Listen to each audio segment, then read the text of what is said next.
안녕하세요. 모터매거진 조현규입니다. 오늘 저희가 준비한 자동차 제네시스 GV70 전동화 모델인데요.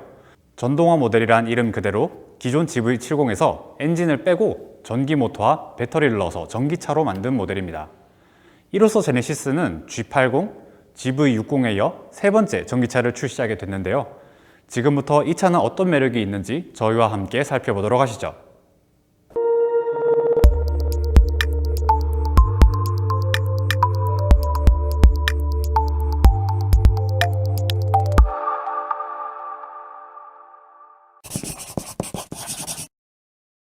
GV70 전동화 모델은 전체적으로 큰 변화가 있는 것은 아닙니다.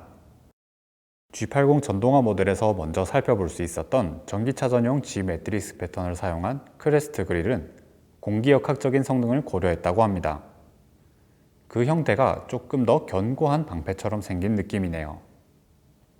그릴 속에는 충전구가 숨어 있습니다. 눌러서 여는 타입인 충전구는 언뜻 보아서는 그 위치를 쉽게 알아보기 힘들도록 자연스럽게 마감했습니다. 또한 프론트 범퍼의 형상도 변경되었는데요. 역동적인 모습을 강조했던 일반 모델과는 다르게 무척 심플하게 다듬은 모습을 볼 수 있습니다. 보닛을 열면 22리터 용량의 프렁크가 자리 잡고 있는데요. 수납 공간이 크지 않지만 없는 것보단 있는 게 좋겠죠? 뒷모습도 마찬가지입니다. 일반 모델과 다른 점은 매끈하고 간결하게 다듬은 범퍼 정도입니다. 잡다한 기교를 부리지 않고 깔끔하게 기본에 충실한 모습을 보여주고 있네요. 모터와 배터리로 인해 트렁크의 용량은 503리터로 기존에 비해 39리터 정도 손해를 보았습니다. 하지만 이 점은 두 대를 나란히 놓고 보는 것이 아닌 이상 눈에 띄게 차이나는 점은 아닙니다. 20인치 다크 스퍼터링 휠의 디자인은 어떠신가요? 저는 개인적으로 날렵한 형태가 무척 마음에 들었습니다. 휠 내부에는 4피스톤 모노블럭 브레이크가 있고 제네시스 레터링이 쓰인 것을 볼 수 있습니다.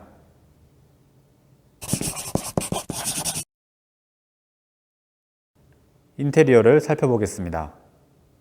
인테리어는 익스테리어보다도 차이가 더 적습니다. 개인적으로 이번 모델의 인테리어 컬러 중 베스트는 이 오션 웨이브 블루와 글레이셔 화이트 투톤이라고 생각합니다. 화이트 인테리어 특유의 화사함이 이 차와 무척 잘 어울리는 느낌이네요. 여기에 무드램프가 밝히는 부분은 마운틴 그래픽 무드라이팅 패턴으로 마치 산의 등고선을 표현한 것 같은데요. 이전에 볼보 C40 리차지에서 보았던 그 부분이 생각납니다. 스티어링 휠은 스포츠 패키지 모델에 탑재되는 3스포크 타입이 적용됐습니다. 특히 하단에 위치한 부스트보드 버튼은 GV60에서 보았던 것보다 훨씬 깔끔하고 잘 어울려서 마음에 드네요.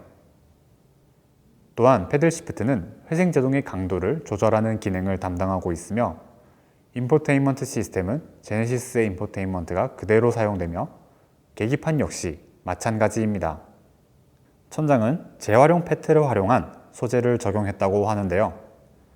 촉감은 스웨이드의 느낌과 비슷해서 낯설지 않습니다. 거주 공간은 내연기관 모델과 차이가 없습니다.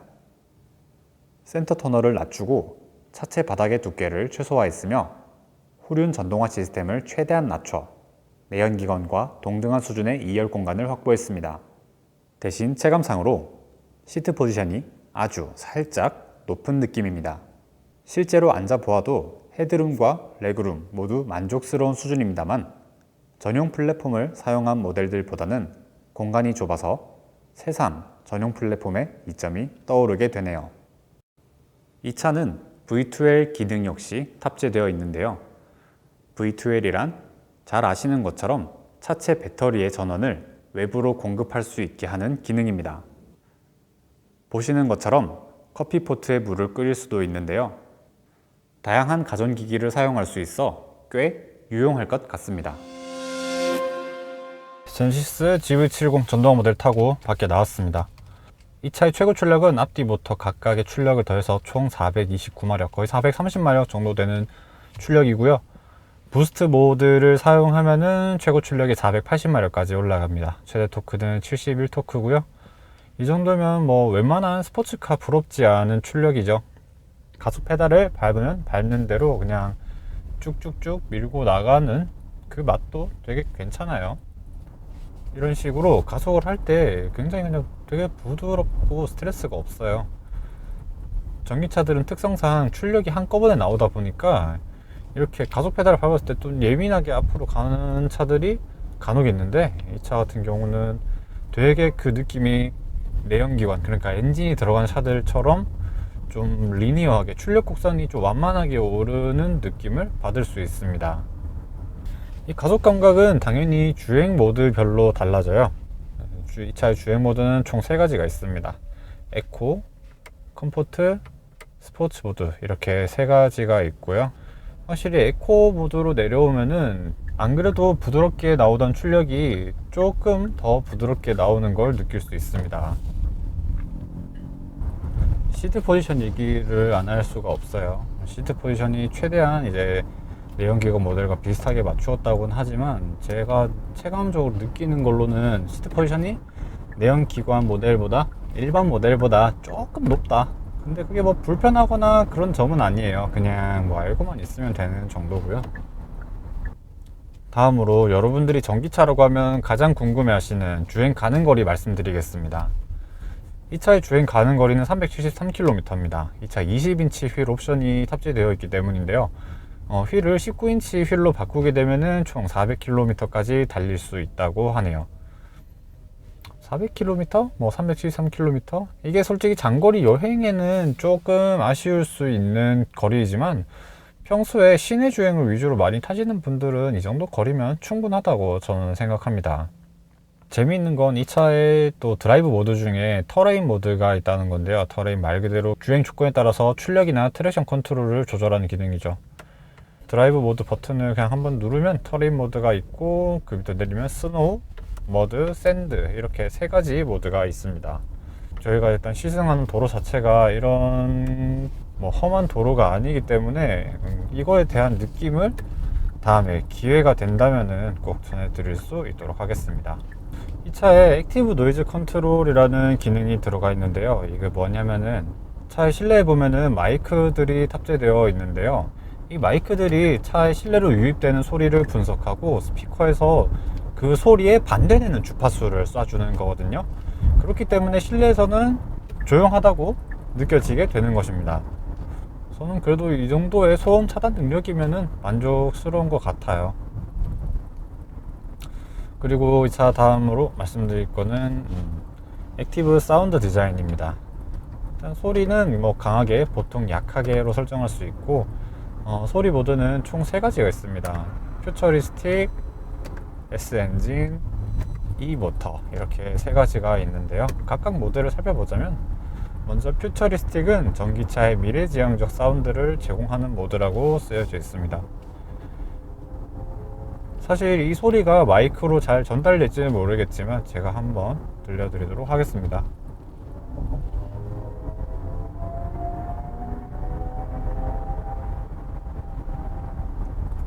네, 이게 퓨처리스틱 사운드고, 영화에서 표현되는 그런 우주의 소리, 아니면 우리가 상상 속에 있는 그런 우주의 소리 등을 나타내려고 하는 것 같고, 다음으로 S 엔진 한번 들어볼까요?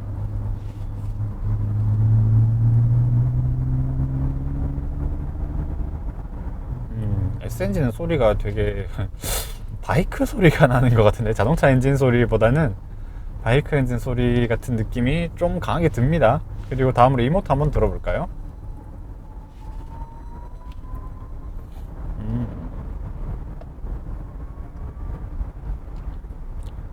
확실히 이 모터 사운드는 그냥 우리가 흔히 아는 그 전기 모터의 사운드를 되게 강조를 한 것 같아요. 하지만 전 끄고 다니겠습니다.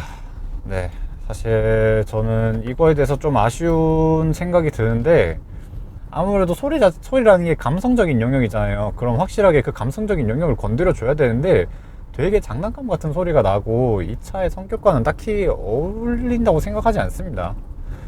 이런 부분은 제네시스가 앞으로 좀 더 개발을 해 나가서 사람들의 마음에 맞는 그런 소리를 만들기 위해 좀 연구를 해야겠죠. 사실 포르쉐 타이칸이나 뭐 아우디 이트론 GT 이런 경우에는 그 가상 사운드가 굉장히 매력적이거든요. 다음으로는 이렇게 핸들링, 서스펜션 한번 살펴보겠습니다. 이 차에는 전반적으로 세팅 자체가 승차감에 많이 집중을 한 것 같아요. 그런데 이런 승차감이 조금 빨리 달릴 때는 그렇게 재미있는 느낌으로 와닿진 않거든요. 핸들링을 할 때 차가 종종 무게를 못 버티는 그런 느낌이 강하게 듭니다. 이 차의 서스펜션 튜닝 자체는 일반 내연기관 모델 4륜과 동일하고, 그 동일한 상태에서 조금 더 강화, 스프링이나 이런 부분을 통해서 좀 강화를 시킨 정도라고 해요. 그리고 무게 배분도 조금 달라졌는데, 아무래도 프론트에 있던 엔진이 없어지고 무거운 배터리가 차체 바닥에 깔리다 보니까 앞뒤 무게 배분이 50대 55로 맞춰졌습니다만은, 네, 앞서 말씀드린 것처럼 결코 운전이 재미있는 차는 아니다. 그래서 이 출력에 대비하면 이게 굉장히 아쉬운 거죠. 출력은 막 430마력, 부스트 모드를 쓰면 막 480마력까지 올라간다고 하는데, 그 출력을 뭐 단순히 직선 도로에서 밖에 즐길 수가 없는 거예요. 이런 코너를 타는 재미나 이런 거는 사실 뭐 권해드리기 힘듭니다. 훨씬 내연기관 모델 쪽이 이런 코너나 이런 쪽에서는 좀 더 재미가 있어요. 이제 전방에 차도 없고 스포츠 모드 놓고 한번 달려보겠습니다. 확실히 스포츠 모드를 하니까 가속이 굉장히 재밌어져요. 가속하는 감각 자체가 굉장히 재밌어집니다. 확실히 차를 팍 밀어주는 느낌도 많이 나고요. 핸들링 이야기 조금만 더 해볼게요. 차를 흔들면은 스포츠 모드로 오면은 조금 반응이 예민해진 게 느껴집니다. 아까 컴포트에서는 그래도 굉장히 나긋나긋한 반응이었는데, 스포츠 모드로 오면은 조금 예민해진 거를 느낄 수가 있어요. 이유는 전자 제어 서스펜션, 뭐 에어스프링처럼 차고가 조절되고 이런 건 아니지만 그냥 감쇄력, 댐퍼의 감쇄력 정도만 조절하는 정도거든요. 그래서 이렇게 앞에 방지 타워 같은 게 나타나면은 컴포트랑 스포츠 모드의 차이가 확실히 납니다. 컴포트 모드일 때 확실히 좀 부드럽게 넘는 게 느껴지고, 스포츠 모드일 때는 좀 더 쿵쿵대면서 넘는 게 느껴지고요. 브레이크 모드를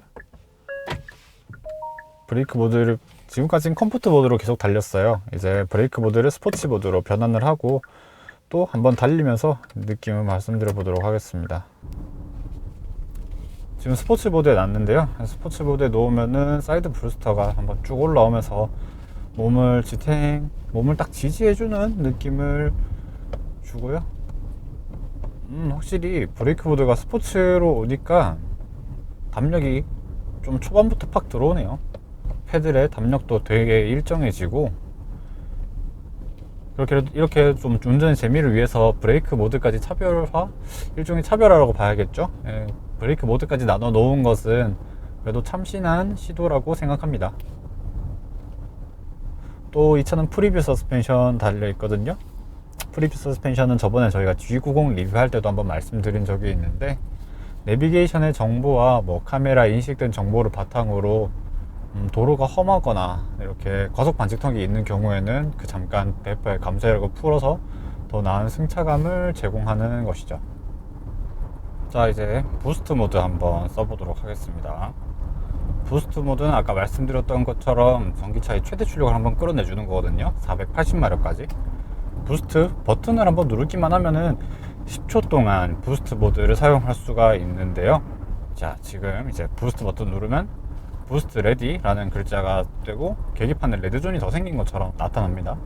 자, 이제 가속을 하면은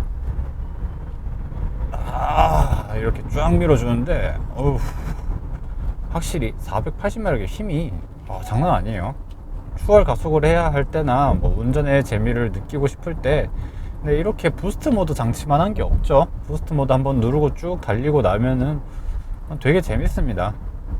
이 차 스티어링을 보시면은 뭐 밑에 부스트 버튼 있고, 이 안쪽에 양쪽에 패들이 있는데요. 오른쪽을 당기면 회생제동이 약해지고요, 왼쪽에 있는 패드를 당기면 회생제동의 좀 강도가 강해집니다. 그래서 아이페달 모드라는 게 가장 끝까지 올리면 아이페달 모드가 있는데요. 앞에 실시간 교통량과 이런 카메라나 센서 정보를 통해서 회생제동의 강도를 차가 스스로 조절하는 버튼인데, 시내 주행할 때는 뭐 아이페달 모드 한번 사용하는 것도 되게 좀 저는 편하더라고요. 그래서 회생제동을 통해서 원페달 드라이빙 모드를 하시는 분들도 가끔 계시는데, 이 원페달 드라이빙 모드를 사용을 하면 뭐 브레이크 패드 뭐 마모라든지 그런 부분 유지적인 측면에서 좀 더 이득이 된다고 하니까 참고하시면 좋을 것 같습니다. 정리하자면 이 차 그냥 편안하게 타고 다니기에는 참 괜찮은 차입니다.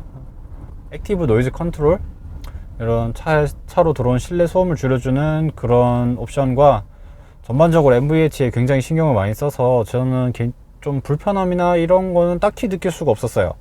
되게 그래도 편하게 타기에는 괜찮은 차인 것 같아요. 다만 무게로 인해서 승차감이나 운동 능력에서는 꽤 많이 손해를 본 것 같습니다. 그런 걸 좀 더 중요하게 여기시는 분들은 아무래도 내연기관 쪽을 한번 보셔야 하지 않나 생각합니다.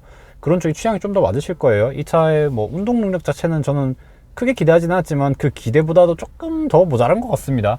좀 아쉬워요. 운전의 재미라는 게 확실히 차와 내가 막 이렇게 같이 막 돌고 이런 느낌이 나야 재밌는데, 이 차는 나랑 좀 따로 놀려고 하고 좀 움직이기 버거워하는 느낌이 많이 있습니다. 그래도 뭐 출력이나 이런 거는 상당히 좋은 편이니까 그런 쪽에서 재미를 느끼시는 것도 괜찮은 것 같아요.